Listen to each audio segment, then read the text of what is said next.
Olá pessoal, tudo bem? Aqui é o professor Cleiton Peixer novamente com vocês, dando continuidade aí ao nosso curso preparatório para a segunda fase da OAB em matéria penal. Aí mais um exercício hoje. Hoje as aulas vão passar a ser mais dinâmicas um pouco. Não vamos discutir tanto aquelas teses de mérito, né? Porque já fizemos isso em outras aulas anteriores aí. Eu acho que não há mais a necessidade de enfatizar tanto aquelas teses, porque vocês já sabem, já têm anotado aí no caderno. Então, as aulas de hoje agora vão ficar um pouco mais tranquilas e mais curtas, para que a gente possa ser mais dinâmico e que vocês possam treinar cada vez mais para chegar lá no dia da prova preparado. Na aula anterior, nós fizemos contra-razões de apelação e discutimos muito lá o MATIC, né? Falando de materialidade, autoria, tipicidade, ilicitude, culpabilidade, e falamos das teses subsidiárias, que eu sempre falo para vocês, que é o que dá a sua aprovação.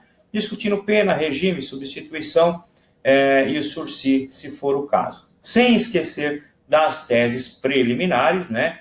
Que diz respeito à extinção da punibilidade, à prescrição e às nulidades. Então, isso você deve ter em mente e não pode deixar de passar por isso em todos os problemas. É lógico que você vai ter decisão, como teve na fase pré-processual, que não diz respeito à aplicação de pena.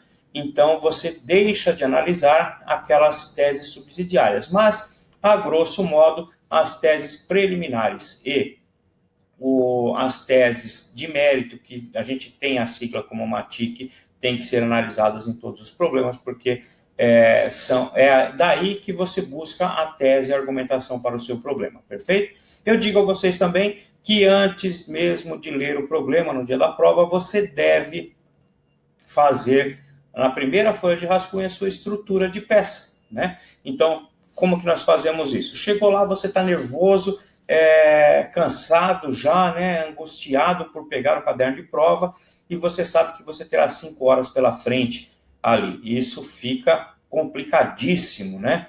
Então, você vai fazer como? Primeiro, antes de ler o problema, faça o seu rascunho, faça a sua estrutura de peça. E depois disso, somente é que você vai fazer a leitura do problema.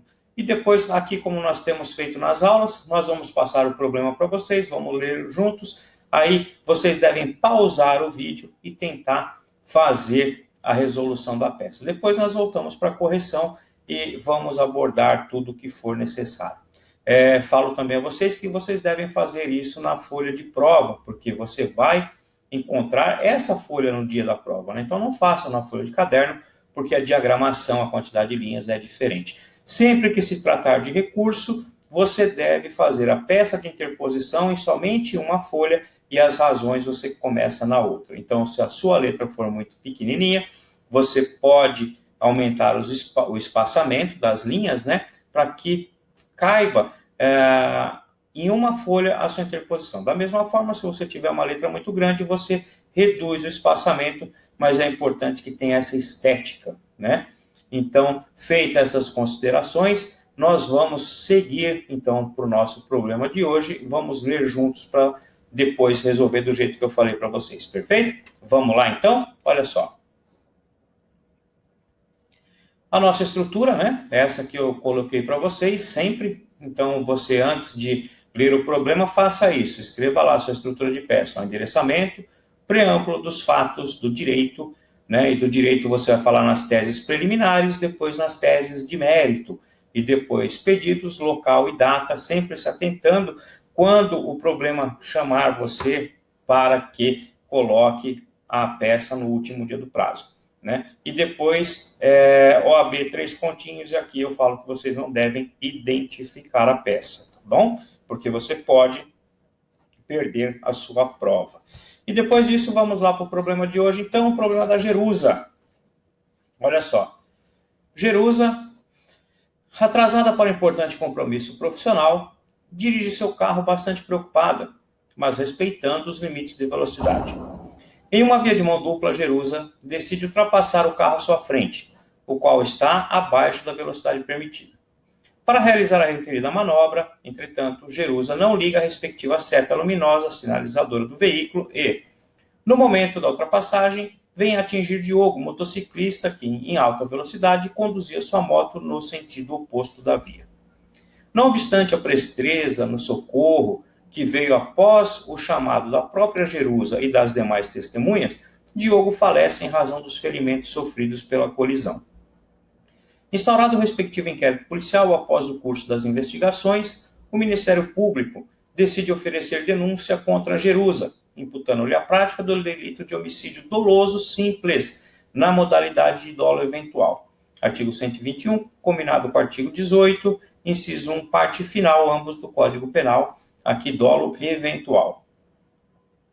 Argumentou o ilustre membro do parquê a imprevisão de Jerusa acerca do resultado que poderia causar ao não ligar a seta do veículo para realizar a ultrapassagem, além de não atentar para o trânsito em sentido contrário.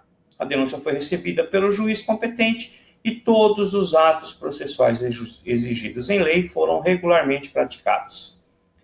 Fim da instrução probatória, o juiz competente, em decisão devidamente fundamentada, decidiu pronunciar Jerusa pelo crime apontado na inicial acusatória.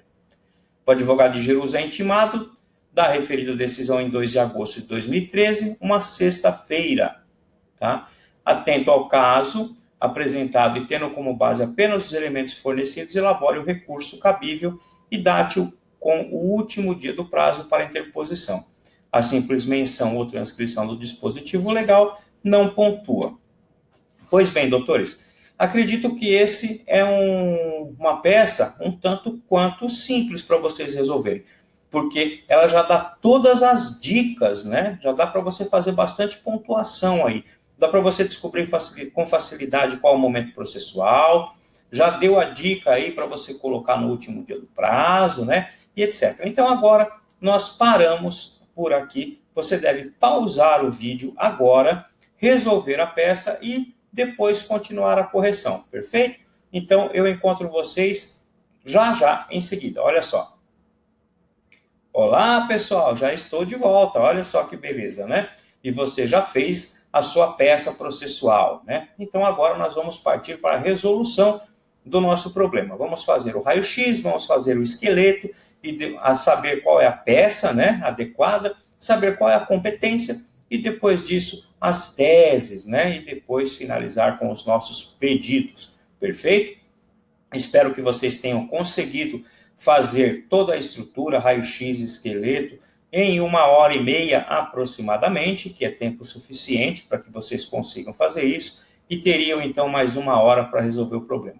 Vamos ver como ficou a nossa peça de hoje? Vamos lá então. Olha só. Vamos fazer o nosso raio-x, né? Aqui, tirar as informações objetivas do problema e trazer para a nossa folha de rascunho. E está lá. Quem é nosso cliente? A Jerusa. É réu ou vítima? Ela é ré. Se está preso ou solto, ela está solta, né? Qual a infração penal? Homicídio doloso simples com dolo eventual. Artigo 121, combinado com 18, inciso 1, parte final do Código Penal. Pena em abstrato, 6 a 20 anos, não tem pena em concreto, e o rito processual aqui vocês devem ter uma observação significativa, que é júri, crime doloso contra a vida, perfeito? A ação penal é pública incondicionada e a data que nos importa aqui é a única citada no problema, que é o dia 2 de agosto de 2013, percebam, uma sexta-feira. E o problema pedia para você colocar sua peça no último dia do prazo, tá? Então, feito o raio-x, tiramos as informações objetivas do problema, vamos partir em direção ao esqueleto. E quando você parte em direção ao esqueleto, você vai descobrir a peça processual adequada, e para isso precisamos analisar os 4 momentos processuais, né? Relembrando, então, nós temos o momento 1, que é antes do recebimento da denúncia ou queixa. Nós temos o momento 2, que é a partir do recebimento da denúncia ou queixa até a sentença. Nós temos o momento 3, que é da sentença até o trânsito em julgado, né, daquela decisão, e o momento 4, quando trataremos de execução penal ou revisão criminal. E no nosso caso aqui, nós já tivemos uma sentença. Percebam que o problema trazia que já tinha sido recebida a denúncia, que teve a instrução probatória e, ao final, ao cabo da instrução, o juiz proferiu sentença de pronúncia, tá? Então, nós estamos no momento 3, momento de recurso. E lá no artigo 581 do CPP, nós temos o recurso em sentido estrito. E lá existe um rol taxativo que você deve analisar e perceber que tinha uma decisão lá que é cabível o recurso em sentido estrito. Vamos dar uma olhadinha. Olha lá. Caberá recurso em sentido estrito da decisão, despacho ou sentença, inciso 4, que pronunciar o réu. Então, a nossa peça será um rese, né? Então, você já descobriu qual é a peça processual, vamos partir, então, em direção da competência, né? Olha só. Competência, né? Ainda lá no esqueleto, a competência. E como eu sempre digo a vocês, você deve interpor o recurso para aquela autoridade que deu a decisão, né? Ou seja, nesse caso, um juiz de direito que proferiu sentença de pronúncia, então você deve endereçar o seu recurso a ele.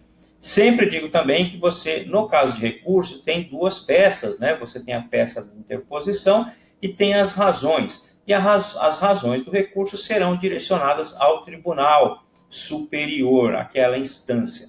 Então, aqui você deve endereçar a sua petição de recurso ao juiz de primeiro grau e as razões para o tribunal superior, perfeito? Então, aqui já está desse jeito. E o órgão adequado, aqui vocês viram que você tem um procedimento aí especial no tribunal do júri, então o órgão adequado é a vara do júri. E para isso você deve, então, analisar se é júri, se é GCRIM, se é vara criminal federal, se é vara das execuções, né? Ou se é vara criminal. E sempre a vara criminal como residual, né? Como última hipótese, perfeito? Seguindo, então, olha lá, a estrutura da peça. E aqui, sim, nós voltamos lá para a nossa estrutura, aquela primeira folha de rascunho que foi feita antes mesmo de você ler o problema. Percebam, você fez a sua estrutura de peça na primeira folha e deixou ela quietinha lá, perfeito? Aí você leu o problema, tirou as informações objetivas do problema e colocou na sua folha de rascunho lá no raio-x. Depois você descobriu qual era a peça processual fazendo o esqueleto, analisando os momentos processuais e descobriu a competência, né? E olha só, facilitou muito a sua vida. E agora nós vamos começar a preencher a nossa estrutura de peça, né? E depois ver as teses, perfeito? Seguindo, olha lá. O endereçamento nós já sabemos que é para a vara do tribunal do júri da comarca de 3 pontinhos, né? As razões para o Tribunal de Justiça do Estado de 3 pontinhos e o nosso preâmbulo, né? Aquela peça processual e o fundamento legal. Então, a Jerusa, por seu advogado, vem à presença de Vossa Excelência, interpor recurso em sentido estrito, com fundamento no artigo 581, inciso 4 do CPP. E aqui, descrever os fatos de forma reduzida. E aqui eu sempre digo a vocês também que os fatos têm que ser sucintos para que você possa usar o problema em seu favor quando você for fazer as suas argumentações lá na parte do direito da sua peça, tá? Então, sempre façam uma introdução pequenininha, falem o que ensejou aqui nesse caso, né, a sentença de pronúncia e diz que ela merece reforma. E aí você já eliminou essa parte dos fatos, que embora não pontue, você tem uma estrutura a seguir de peça e o examinador vai levar isso em consideração, perfeito? Seguindo lá, olha só, do direito. E aí você parte para as teses, né? E eu sempre falo a vocês que vocês precisam analisar as teses preliminares primeiro, né? A grosso modo, você deve verificar se existe alguma causa de extinção de punibilidade, daquelas descritas lá no artigo 107 do Código Penal. No nosso caso aqui não tem. Devemos analisar a prescrição do 109, e aqui o problema não trazia nenhuma data específica de cometimento de crime, recebimento da denúncia, sentença, nada. Então não temos que analisar prescrição. e nulidades lá do 564 do CPP, né? E aqui o problema já disse que foi tudo regular, inclusive a instrução processual ocorreu de maneira formal, regular, não houve nenhum vício. Então, nesse caso, você não teria nenhuma nenhuma preliminar para alegar em favor da Jerusa, tá? Então, partimos então a direção ao mérito, né? Já que não temos preliminares. Olha só, no mérito. Aqui nós precisamos saber quais são as decisões possíveis nessa fase processual. Estamos tratando aqui, doutores, da primeira fase do procedimento do júri. E nós temos 4 possibilidades aqui de decisão do juiz. Nós temos a pronúncia, nós temos a impronúncia, nós temos a absolvição sumária e nós temos também a desclassificação. São essas as 4 possibilidades de o juiz decidir nessa fase e como o fez pronunciando a Jerusa. Então, tudo o que nós não queremos é a decisão do juiz de pronúncia. Então, temos que buscar alternativas, né, possibilidades de mudar essa decisão. E para isso nós vamos analisar os casos de impronúncia, os casos de absolvição sumária e o caso de desclassificação, perfeito? E aí, como nós não temos nenhuma preliminar para argumentar, nós vamos analisar lá uma TIC, sem esquecer que nesse caso nós não vamos falar de teses subsidiárias, porque não estamos falando de aplicação de pena, perfeito? Vamos ver como ficou isso então, olha só. Opa, só um minutinho, pessoal, volta ao slide. Aqui, as preliminares, nós falamos. Do mérito, nós temos a decisão de pronúncia, né? Está lá no artigo 413. O juiz, fundamentadamente, pronunciará o acusado, se convencido da materialidade do fato, da existência de indícios suficientes de autoria ou de participação. Nós temos também, no artigo 414, a impronúncia. E a impronúncia é exatamente o oposto da pronúncia, né? Olha só, não se convencendo da materialidade ou da existência de indícios suficientes de autoria ou de participação, o juiz fundamentadamente impronunciará o acusado. Percebam, olha só uma tique aqui, nós já estamos falando de materialidade e autoria, perfeito? Então, materialidade e autoria. E seguindo, olha lá, no 415 nós temos as possibilidades de absolvição sumária, né? E o juiz fundamentadamente absolverá desde logo o acusado quando provada a inexistência do fato, provado não ser ele o autor ou partícipe do fato, né? E olha só, estamos tratando ainda de materialidade e autoria, né? O fato não constituir infração penal, e aí tipicidade, né? Não tem tipicidade se não constituir infração penal. E demonstrada causa de isenção de pena ou de exclusão do crime, né? Então, olha lá, uma TIC, materialidade, autoria, tipicidade, aí no inciso 4 aqui, ilicitude, culpabilidade, perfeito? Então, percebam como é tão importante que você tenha uma TIC em mente, tá? E depois, a última possibilidade, que é do artigo 419, da desclassificação, né? Fala assim, ó, quando o juiz se convencer em discordância com a acusação da existência de crime diverso, dos referidos no parágrafo 1º do artigo 74 deste Código, e não for competente para o julgamento, remeterá os autos ao juiz que o seja. E aqui na desclassificação você percebe que nós estamos diante de um procedimento do júri, né? E aqui a desclassificação do artigo 419 diz que quando o juiz não for competente para julgar aquela ação, ele deverá remeter os autos ao juiz competente. Isso quer dizer que um juiz aqui, ele só pode julgar casos dolosos contra a vida, né? Crimes dolosos contra a vida, tá? E se você tiver alguma possibilidade de desclassificar isso para um crime que não é da competência do júri, esses autos deverão ser encaminhados para o magistrado competente. Perfeito? Seguindo lá, olha só. Como acertar a peça? E eu sempre falo para vocês, falei inclusive agora, que você tem 4 possibilidades de decisão do juiz na primeira fase do tribunal do júri. Ele pode pronunciar, impronunciar, absolver sumariamente ou desclassificar o crime, né? Então, toda vez que a decisão começar com uma consoante, o recurso também vai começar com uma consoante. Percebam, ó, pronúncia, reze.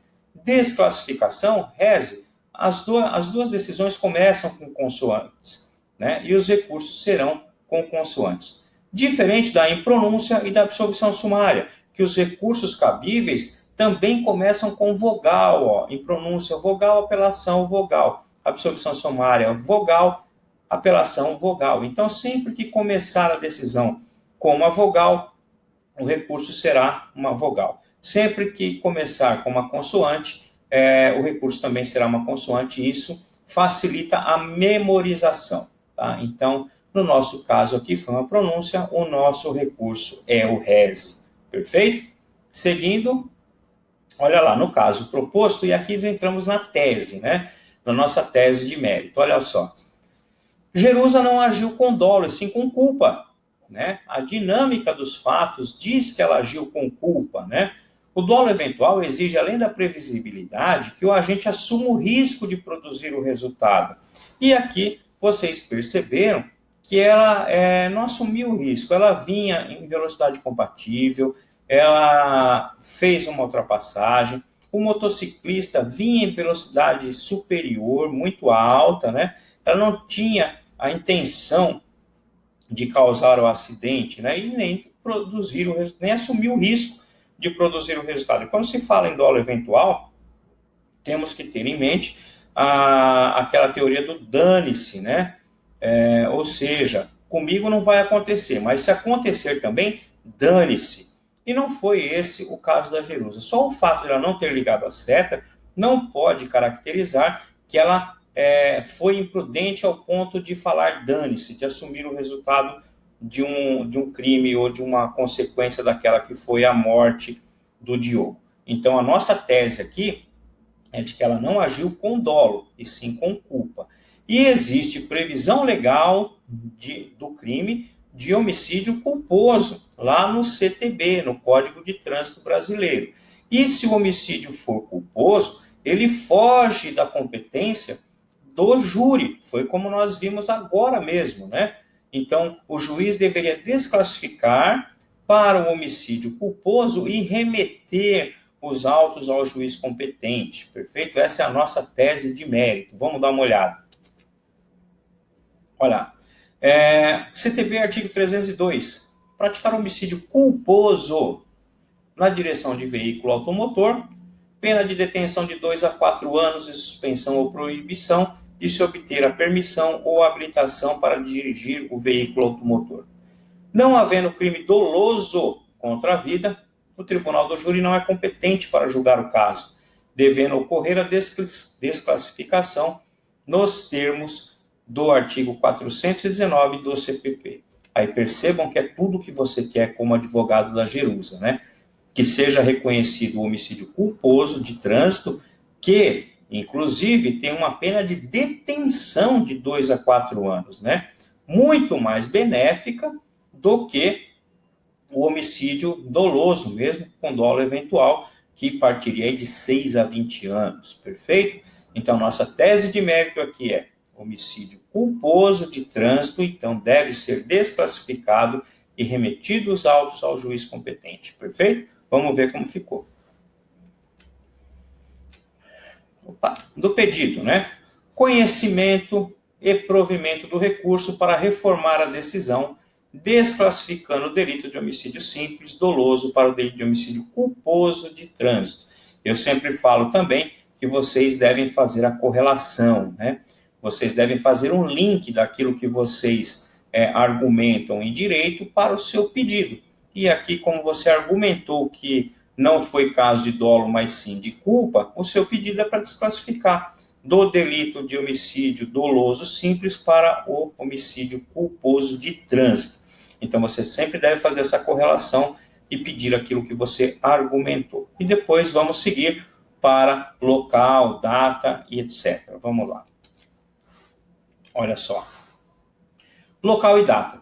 A intimação ocorreu em 2/8/2013, uma sexta-feira, iniciando-se o prazo de 5 dias em 5/8/2013, de acordo com o artigo 586 do CPP. É o 586 que traz o prazo do RESE, perfeito? E olha só, como a intimação ocorreu numa sexta-feira, o primeiro dia de contagem de prazo passa a ser o próximo dia útil, né? A segunda-feira, dia 5. E se você contar 5 dias, o seu recurso vai ter como prazo fatal o dia 9, a próxima sexta-feira. E para você não correr o risco de errar uma data dessa, você deve fazer então o calendáriozinho aí na sua folha de rascunho, porque com isso você não confia nos dedinhos da mão e não vai errar a data da sua peça, perfeito? Depois, advogado OAB 3 pontinhos, eu sempre indico para vocês aqui que não deve ser identificada a peça. Então, para não correr o risco, OAB 3 pontinhos, está tudo certo, perfeito? Seguindo, olha lá, o artigo 586 traz o prazo do RESE, né? O recurso voluntário poderá ser interposto no prazo de 5 dias. Tem um parágrafo único aqui que fala da inclusão ou exclusão dos jurados, tá? No caso do prazo aqui, o prazo aqui é de 20 dias. E isso eu trouxe para vocês, é importante porque não no problema proposto e nem acredito que a OAB tenha condição de cobrar isso na peça principal. Mas você deve saber, e por isso que eu sempre falo para você ler o artigo, ler os parágrafos, os incisos, avança um pouquinho para frente, vê os próximos artigos para ver se não tem alguma observação importante, porque a OAB pode te exigir isso em questões, né? Onde você não vai precisar fazer a peça em si, mas você vai ter que responder as questões e fundamentar. Então, se falar em prazo do RESE, o prazo está no 586, né? Lá de 5 dias. Entretanto, você tem que ficar atento, porque se falar de jurado, você vai ter que verificar o prazo de 20 dias aí do parágrafo, perfeito? Então, fazendo essa observação, seguindo a nossa peça. Olha lá. Artigo 588. Dentro de 2 dias, contados da interposição do recurso ou do dia em que o escrivão extraído o translado o fizer com vistas ao recorrente, esse oferecerá as razões. Em seguida, será aberta a vista ao recorrido por igual prazo. E aqui nós temos uma outra observação muito importante. Quando nós falamos de recurso e fizemos isso lá em apelação, nós temos o prazo para interposição do recurso e depois nós temos o prazo para apresentar as razões, tá? Aqui, sempre que você for interpor o recurso para o OAB, você já vai interpor o recurso com as razões. Mas o problema poderia ter trazido uma situação de o recurso já ter sido interposto, tá? E que a intimação seria para apresentar as razões, né? Ou contra-razões. E nesse caso, o prazo não é de 5 dias, tá? O prazo seria de 2 dias. Então, fiquem atentos, como nós falamos lá na fase de recursos também, quando tratamos de apelação, que você tem o prazo para interposição, e se o problema te trouxer que você deve interpor o recurso, você interpõe com a razão dentro do prazo do recurso. Se o problema disser que você está sendo intimado para apresentar as razões, quer dizer que esse recurso já foi interposto. Então, você tem que seguir o prazo desse artigo, que diz que são 2 dias, perfeito? Não esqueça. Vamos lá? Olha lá, 588 dentro de 2 dias. E depois 589, que é o juízo de retratação. Essa é uma parte importantíssima do RESE, tá? Você deve pedir o juízo de retratação nos termos do artigo 589. Isso vale ponto, tá? Então, lá, com a resposta do recorrido ou sem ela, será o recurso concluído ao juiz, que, dentro de 2 dias, reformará ou sustentará o seu despacho, mandando instruir o recurso com o translado que lhe parecerem necessários. Então, percebam, aqui no RESE existe o juízo de retratação. E você vai fazer isso lá no pedido, né? Quando você interpor o recurso, dizendo, caso Vossa Excelência não se retrate, né, não volte atrás dessa decisão, que então encaminhe o recurso ao tribunal. Perfeito? Não pode esquecer do juízo de retratação no RES, pessoal. Tá bom? Seguindo. Olha lá. Nosso modelinho de peça, né? Como eu trago todas as aulas para vocês. Excelentíssimo senhor doutor juiz de direito da Vara do Tribunal do Júri, da comarca de 3 pontinhos, autos número tal. Aí, como eu disse a vocês, pular mais ou menos 10 linhas, o importante é que vocês tenham em mente que essa petição precisa caber na primeira folha, tá? E as razões na folha seguinte. Então, olha só.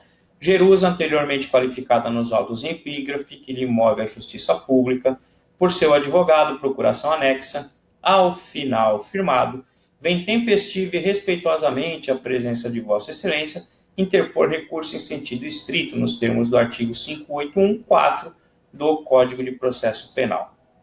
Aí, aqui, o juízo de retratação. Assim, requer seja recebido o recurso e procedido o juízo de retratação nos termos do artigo 589 do Código de Processo Penal. Se mantida a decisão, requer seja encaminhado o presente recurso, já com as razões inclusas, ao Tribunal de Justiça do Estado de 3 Pontinhos para o devido processamento. Termos em que pede deferimento, local 9 de agosto, que foi o que o problema nos indicou, advogado OAB 3 pontinhos, do jeito que eu coloquei aí para que você não identifique a peça. E depois, na próxima folha, fazemos as razões. Olha lá. Razões de recurso em sentido estrito. Apelante é a Jerusa, apelado à Justiça Pública, autos de origem número tal, né? E as saudações de praxe. Egrégio Tribunal de Justiça do Estado de 3 pontinhos. Colém da Câmara, ímpetos julgadores, e já é o suficiente, não precisa se estender muito aqui. A sentença de folhas merece reforma, pelas razões de fato e de direito a seguir expostas. E aqui você já fez a introdução, e você vai partir diretamente para os fatos agora. E nos fatos, como eu sempre digo a vocês, ó, resumir os fatos, utilizando o problema para suas argumentações. Se o candidato copiar muito o problema na parte dos fatos, ficará um tanto quanto repetitivo na hora de argumentar no tópico do direito. Assim, use o problema ao seu favor, argumentando as teses de acordo com o que está no problema. Faça uma introdução dizendo os motivos que ensejaram a pronúncia. Diga que é caso de reforma, como se passa a demonstrar. Né? Então, você vai argumentar aqui nos fatos, descrever por que ela foi pronunciada e falar que é o caso de reforma, como você vai demonstrar a seguir. E olha lá, do mérito. Nesse caso, não existem teses preliminares a sustentar, como nós vimos, né? Não existe nenhuma causa de extinção de punibilidade, não existe prescrição e não existe nulidades. E depois você argumenta que não se trata de crime de homicídio doloso, mas sim culposo de trânsito, devendo ser desclassificado o delito tipificado no artigo 302 do CTB, né? Para o delito tipificado no artigo 302 do Código de Trânsito Brasileiro. Perfeito? No pedido, aí, como eu disse a vocês, precisa da correlação, né? Diante de todo exposto, requer seja conhecido o recurso e no mérito seja provido para desclassificar o delito de homicídio simples doloso para o delito de homicídio culposo na direção de veículo automotor, de acordo com o artigo 302 do CTB. E aqui, importante, não é o caso de se pedir absolvição pela própria natureza da decisão, né? Como eu coloquei aqui para vocês, ó, na primeira fase do júri, não põe fim ao processo. Você vai ter uma decisão de pronúncia, impronúncia, absolvição sumária e desclassificação, né? Então, como essa decisão não põe fim ao processo, não é o caso de pedir absolvição, perfeito? Preste atenção nisso, porque senão você está não tendo técnica aqui e você vai perder ponto. Local 9 de agosto de 2013, advogado OAB 3 pontinhos. Essa foi a nossa peça de hoje, tratamos do RESE, né? Então, vocês devem treinar mais um pouco, peguem outros exemplos, outros casos, tentem resolver a peça, que com o treino e muita insistência nós vamos conseguir o nosso objetivo, que é a aprovação. Perfeito? Essa aula, como eu disse a vocês, foi um pouco mais dinâmica, mais simples, e agora nós vamos seguir nesse ritmo, nessa toada aí, para que a gente possa se preparar com afinco aí para o dia da prova, tá bom? Eu conto com vocês, então, para a próxima aula, que será também disponibilizada aqui no canal. Até mais. Boa sorte para todos.